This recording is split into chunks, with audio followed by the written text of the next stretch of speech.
Stage Pass, Institute of Gaming. For more details, contact 709396596. నమస్తే, welcome to I dream inside politics with కవిత.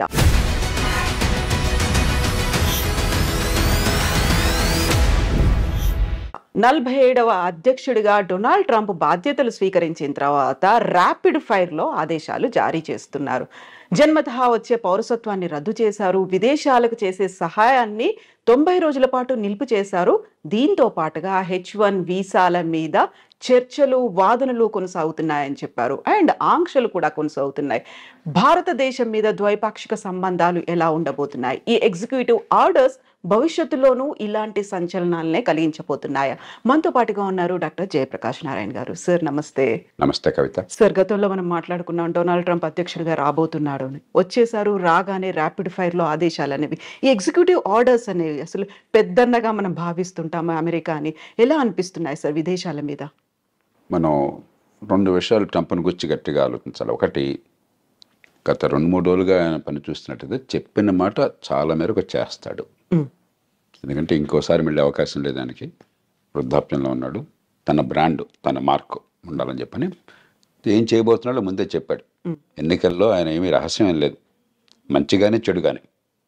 ఉదాహరణకి capital మీద, American parliament మీద దాడి చేసిన వాళ్ళు నిజంగా దేశద్రోహం కొడిగినట్లు లెక్క. హింసకు పాల్పడ్డారు, కొంతమంది మరణాల కాలకులైనారు. వాళ్ళందరినీ క్షమాపక్ష ప్రసాదిస్తున్నాడు, ఇచ్చాడు.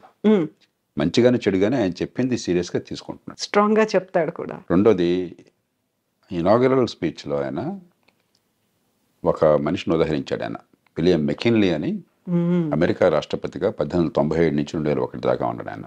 2001లో సెప్టెంబర్లో ఆయన చంపేశారు. ఈ హత్యకు గురైన రాష్ట్రపతుల్లో ఆయన ఒకడు. ఆయన తర్వాత థియోడోర్ రూజ్వెల్ట్ వచ్చాడు. మెకిన్లీ ఆయన్ని ప్రస్తావించాడు. మెకిన్లీ 2కి ప్రధానంగా పేరున్నవాడు. ఒకటి, టారిఫ్లు, ఇతర దేశాల నుంచి దిగుమతుల్ని తగ్గించడం, దాని మీద ఈ టారిఫ్లు పెట్టడం. 2, దేశ విస్తరణ కాంక్ష. అమెరికా చివరిసారిగా విస్తరణ చేసింది మెకిన్లీ సమయంలో. స్పానిష్ వార్ అని చెప్పని 1898లో ఆ వార్లో గెలిచిన తర్వాత ఈవేళ ప్యూర్టోరికో ఆ రకంగా స్పెయిన్ నుంచి వచ్చింది. ఈవేళ క్యూబాని విడుదల చేశారు. అమెరికానే దానికి మోక్షం కలిగించి స్వతంత్ర దేశంగా చేసింది. అట్లాగే ఆయన కాలంలోనే ఈ హవాయి రాష్ట్రం అది అమెరికాలో కలిపేసుకున్నారు.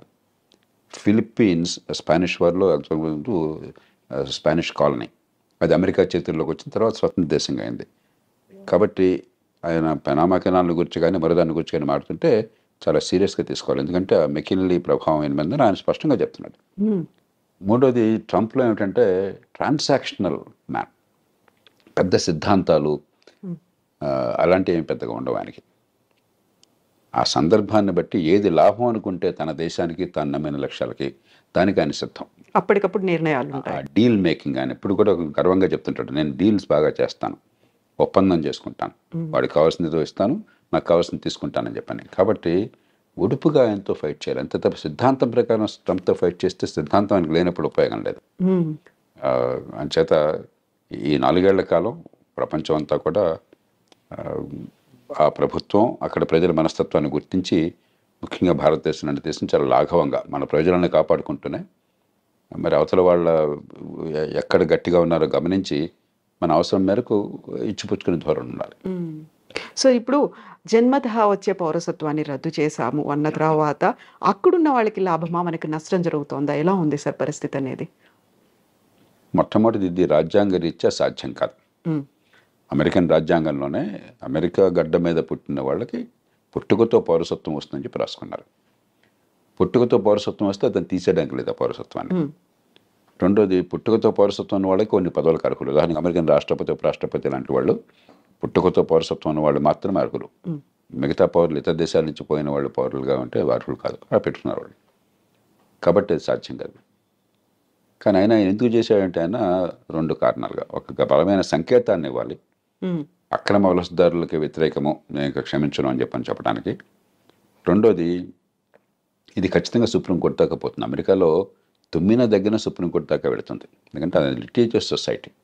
ప్రతిదానికి ఒక కోర్టుల వివాదాలు, దావాలు, ఆ దేశ సాంప్రదాయంలో భాగం అది, ఆ దేశం జన్యువుల్లో భాగం అది. 100కి 99 పాళ్ళు సక్రమంగా ఆ దేశంలోకి చట్టబద్ధంగా ప్రవేశించిన వాళ్ళు సంతానం కనుక అయినట్టయితే దాని పౌరసత్వాన్ని సుప్రీంకోర్టు కాదనలేదు. కానీ అక్రమంగా ప్రవేశించిన వాళ్ళైతే అన్డాక్యుమెంటెడ్ ఇమిగ్రెంట్స్ అంటాం, వాళ్ళకి ఇప్పుడు వాళ్ళ పిల్లలకి పుట్టుకతో పౌరసత్వం ఇవ్వాలి వద్దన్న విషయంలో బహుశా సుప్రీంకోర్టు మరి ఇంకొక స్టాండ్ తీసుకోవచ్చు.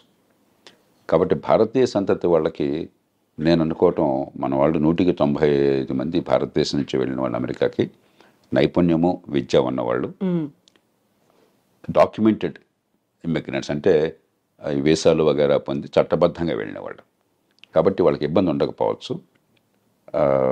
కానీ అన్డాక్యుమెంటెడ్ ఇమిగ్రెంట్స్ పిల్లలకు మాత్రం ఆ పౌరసత్వం ఉంటుందా లేదని సుప్రీంకోర్టు చేతిలో ఆధారపడి ఉంటుంది. ఇక రాజ్యాంగాన్ని మార్చడం అమెరికాలో దాదాపు అసాధ్యం. అలా కాకుండా అమెరికాలో పుట్టుకతో పౌరసత్వం రాకుండా చేయాలి అని చెప్పాను కనుక అన్నట్టయితే, అమెరికాలో పార్లమెంట్లో 2 సభలు, senate, American house of representatives, దానిలో 3/2 మెజారిటీ కావాలి. 4/3 రాష్ట్రాలు ఆమోదించాలి. అమెరికాలో ఇది తల్లకిందులుగా తపస్సు చేసినా కూడా సాధ్యం కాదు. కాబట్టి కొంతమేరకు అంటే అక్రమంగా ఆ దేశంలోకి ప్రవేశించిన వాళ్ళ సంతానానికి పౌరసత్వం లేకుండా సుప్రీంకోర్టు ఏమన్నా కనుక రాజ్యాంగాన్ని ఆ రకంగా వాళ్ళు విశ్లేషించినట్టయితే అది సాధ్యం కావచ్చు. భారతీయ సంతతి వారికి ఇబ్బంది ఉండదు. కానీ భారతీయులు ఖచ్చితంగా అక్రమంగా చొరబడేవాడు కొంతమంది ప్రయత్నం చేస్తున్నారు. అదివరకు నాకు తెలియదు. ఈ మధ్య కొన్ని అంకెలు చెప్తున్నారు, 7.5 లక్షల మంది దాకా ఉన్నారని. అది దాన్ని మనం ప్రోత్సహించకూడదు. అలాంటి వాళ్ళకి ఇబ్బంది కలిగితే దానికి మనం బాధ కూడా పడకూడదు. ఎందుకంటే మన దేశ బ్రాండ్ పోతుంది. ఇక్కడ చదువుకున్న వాళ్ళు, నైపుణ్యం ఉన్నవాళ్ళు పద్ధతి ప్రకారం వస్తున్నారు, ఆ దేశానికి మంచి చేస్తున్నారని చెప్పిన భావం ఒక బ్రాండ్ ఉన్నది. అలా కాకుండా మనం కూడా ఇతర దేశాలలాగా అక్రమంగా చొరబడుతున్నారు, దక్షిణంలో సరిహద్దు నుంచో లేకపోతే కెనడా నుంచో ఇల్లీగల్గా వెళుతున్నారు, ఇక్కడ సరిపడిపోతున్నారని చెప్పిన భావం ఉంటే మన దేశానికి నష్టం, కొంతమందికి లాభం కలగచ్చు. కాబట్టి దానికి మనం చింతించాల్సిన అవసరం లేదు. వాళ్ళ పట్ల కఠినంగా వ్యవహరించినట్టయితే అమెరికాలో దానికి మనం చింతించాల్సిన అవసరం లేదు. ఇప్పుడు కెనడా, మెక్సికో మీద దిగుమతి సుంకాలు విపరీతంగా పెంచారు. ఆల్మోస్ట్ 25% ఉన్నాయి అనుకున్నప్పుడే విదేశాలతో సత్సంబంధాలు ఎలా ఉంటాయి, ద్వైపాక్షిక ఒప్పందాలు ఎలా ఉంటాయి అనేది కూడా కీలకంగా అయింది కదా సార్. ఆయన తీరు ఏమిటంటే, ఎక్కడైనా బావగానే వంగతోట దగ్గర బావగాదు. కాబట్టి నువ్వు కెనడానా, మెక్సికోనా, యూరప్పా, ఇండియానా నాకు అనవసరం. నాకు లాభం ఏంటి, నా నుంచి నువ్వు పొందుతున్నావు, నాకు రావట్లేదు అనుకుంటే వెంటనే ఆయన ఎదురు తిరుగుతాడు. కెనడా, మెక్సికోలు తీసుకుంటే ఉదాహరణకి మంచి ఉద్దేశంతో అమెరికా ఏం చేస్తుందంటే north American free trade agreement అని చెప్పని బిల్ క్లింటన్ కాలంలో నాఫ్తా అంటారు. దాంతో ఏమైందంటే కెనడా నుంచి కానీ మెక్సికో నుంచి కానీ దిగుమతులు అమెరికాకి, లేకపోతే అమెరికా నుంచి ఆ దేశాలకు ఎగుమతులు ఏమీ సుంకాలు లేకుండా, ఏ రకమైన అడ్డంకులు లేకుండా వచ్చే ఏర్పాటు జరిగింది. దాంతో ఏమైంది, అమెరికాలో కొంచెం ఖర్చు ఎక్కువ, తలసరి ఆదాయం ఎక్కువ కాబట్టి, లేబర్ కాస్ట్ చాలా ఎక్కువ కాబట్టి, ఆ కాస్ట్ ఆఫ్ ప్రొడక్షన్ తగ్గించడం కోసం అమెరికన్ వ్యాపారవేత్తలు చాలామంది కెనడాలో పెద్ద పెద్ద ఎత్తున పరిశ్రమలు పెట్టారు. ఉత్పత్తి కెనడాలో జరుగుతుంది, ఆ కార్లు కానీ మిగతావి కానీ అమెరికాకు వెంటనే సరిహద్దే కదా, పక్క దేశమే కదా, అమెరికాకు వెంటనే వచ్చేస్తున్నాయి. అమెరికన్ వినియోగదారులకు లాభం జరుగుతుంది, కానీ అమెరికన్ ఉత్పత్తిదారులు నష్టపోతున్నారు. సమస్య వినియోగదారులకేమో చవకగా మంచి మన్నికల వస్తువులు కావాలి, ఉత్పత్తి చేసేవాడికి మనకు లేబర్ మార్కెట్లో ఉద్యోగాలు దొరకాలని చెప్పంటే మన దేశంలో ఉత్పత్తి జరగాలి. ఈ రెండింటికి మధ్య క్లాష్ ఉన్నది. ఇక్కడ ఏంటంటే ట్రంప్ ఆయన పార్టీ ఈ ఉత్పత్తిదారుల పక్షం వహించారు. మన దేశంలో మన వాళ్ళకి ఉద్యోగాలు రావాలి, వాళ్ళకేమిటి రావటం అని చెప్పన్నది. అలాగే అంతకంటే అమెరికాకి చాలా ఇబ్బంది కలిగించేది ఏంటంటే చైనా వాళ్ళు అర్థం చేసుకున్నారు, మన మీద ఆంక్షలు పెడతారు ఉన్న కొద్దికిని. ఎందుకంటే అదివరకు జపాన్ చాలా అమెరికా భావించేవాళ్ళు. రొనాల్డ్ రేగన్ కాలంలో జపాన్ అన్ని ఎగుమతి చేస్తుంది, మనం పెద్ద ఎగుమతి చేయలేకపోతున్నాం, వాళ్ళకి మన దేశం మొత్తం వాళ్ళ వశమైపోతుంది, మన డబ్బంతా వాళ్ళ చేతుల్లో చేరుతుందనే భావం బలంగా ఉండేది. ఇప్పుడు చైనా మీద అలాంటి భావం ఉన్నది. చైనాతో ట్రేడ్ సర్ప్లస్, చైనాకి $200-300 బిలియన్ ట్రేడ్ సర్ప్లస్ ఉంది అమెరికాతో. కాబట్టి డాలర్లన్నీ కొన్ని ట్రిలియన్ల డాలర్లు చైనాలో పోగొడుతున్నాయి. మరి మనం వదిలేస్తే పూర్వం జపాన్ వాళ్ళు అమెరికాలో పెద్ద కంపెనీలు కొన్నట్టుగా చైనా వాళ్ళు కూడా అమెరికా ఆర్థిక వ్యవస్థను సొంతం చేసుకుంటారు. కాబట్టి అది జరగకూడదు అని చెప్పని ఆంక్షలు పెడుతుంటే చైనా వాళ్ళు ఏం చేస్తున్నారు తెలివిగాను, మెక్సికోలో ఫ్యాక్టరీలు పెట్టారు. మెక్సికో సంతోషంగా ఆహ్వానిస్తుంది, ఏ దేశం విదేశీ పెట్టుబడులను ఆహ్వానిస్తుంది. మనం కూడా ఎవరైనా పెట్టుబడులు పెడతామంటే మనం సంతోషంగా రమ్మని చెప్పంటాం మన దేశంలోకి. కాబట్టి చైనా వస్తువులు చైనా నుంచి రాకుండా మెక్సికో నుంచి వస్తున్నాయి. ఈ 2 కారణాలుగా ఆయన గట్టిగా విరుచుకుపడుతున్నాడు. మూడో దానికి కోపం ఏమిటంటే దానికి కొంత ఆధారాలు కూడా ఉన్నాయి. అమెరికా ఇవాళ ప్రపంచంలో మాదక ద్రవ్యాలు ఈ డ్రగ్స్కి ప్రపంచ క్యాపిటల్ అయిపోయింది. డిమాండ్ అక్కడ విపరీతంగా ఉన్నది. కొన్ని కోట్ల రూపాయలు ఖర్చు పెట్టడానికి సిద్ధంగా ఉన్నారు అక్కడ జనం కొనటం కోసం చెప్పని. మత్తుకి అలవాటు పడ్డ వాళ్ళు చాలామంది ఉన్నారు, బానిసలు అయిపోయినారు. అవన్నీ ఎక్కడి నుంచి వస్తున్నాయి? వాళ్ళకి సముద్రం నుంచి రావడం చాలా కష్టం, భూభాగం నుంచి, మెక్సికో నుంచి వస్తున్నాయి. ఎప్పుడైతే దీనిలో కొన్ని కోట్ల డాలర్ల లాభం ఉన్నదో కార్టెల్స్, బలమైన సంఘటిత నేరస్తులు, గతంలో మాఫియాలు అనేవాళ్ళం, ఈ మాఫియాలు డ్రగ్ కార్టెల్స్ అంటాం, వాళ్ళు $100 బిలియన్ల డబ్బులు చేసుకుంటున్నారు. అంత డబ్బులు ఉన్నాయి కాబట్టి విపరీతమైనటువంటి హింస, నేరాలు, మామూలు నేరాలు కాదు, ఎదురొస్తే వాడిని సఫా చేయటమే, అంత దారుణంగా ఉన్నది. కాబట్టి వాళ్ళని అరికట్టాలని చెప్పన్నా కూడా దక్షిణ బార్డర్, ముఖ్యంగా మెక్సికో బార్డర్తో ఒకటి ఇమ్మిగ్రెంట్స్ రాకుండా ఆపాలి, రెండు ఇది డ్రగ్స్ రాకుండా ఆపాలి. అందుకనే ఆయన డ్రగ్ కార్టెల్స్ని టెర్రరిస్టులుగా ప్రకటించాడు. అప్పుడు అమెరికన్ చట్టం కింద చాలా అధికారాలు వస్తాయి రాష్ట్రపతికి. అవసరమైతే మెక్సికోలోకి తన సైన్యాన్ని పంపించి దాడులు చేసి వాళ్ళని చంపే హక్కు కూడా వస్తుంది అన్నమాట. అంచేత మెక్సికో విషయం ప్రత్యేకం. కానీ మొత్తం మీద ఖచ్చితంగా ఆయన చైనా మీద కానీ, చివరికి వీలుంటే అవసరమైతే మన మీద కానీ ఆయన అవసరమైతే టారిఫ్లు పెడతాడు. ఎందుకంటే మనతో ఉదాహరణకి పెద్ద చైనా లాగా కాకపోయినా మనకు కూడా 15-20 బిలియన్, 20-25 బిలియన్ డాలర్లు, $30 బిలియన్ మనకి సర్ప్లస్ ఉన్నది. అమెరికా ఒక్కటే పెద్ద దేశం, భారతదేశం ట్రేడ్ సర్ప్లస్ ఉన్న దేశం అమెరికా ఒక్కటే పెద్ద దేశాల్లో, $35 బిలియన్. చైనాతో మనకి 90-100 బిలియన్ లోటు ఉన్నది. అమెరికాతో 30-35 బిలియన్ సర్ప్లస్ మిగులు ఉన్నది. ఆయనకి ఎక్కడ ఏ దేశానికి తన దేశంతో వాణిజ్యంలో మిగులున్నా సరే ఆయనకి వెంటనే అక్కసు, వాడు వస్తువులు మన దగ్గర అమ్ముకుంటున్నాడు, మనం అమ్మలేకపోతున్నాం అని చెప్పని.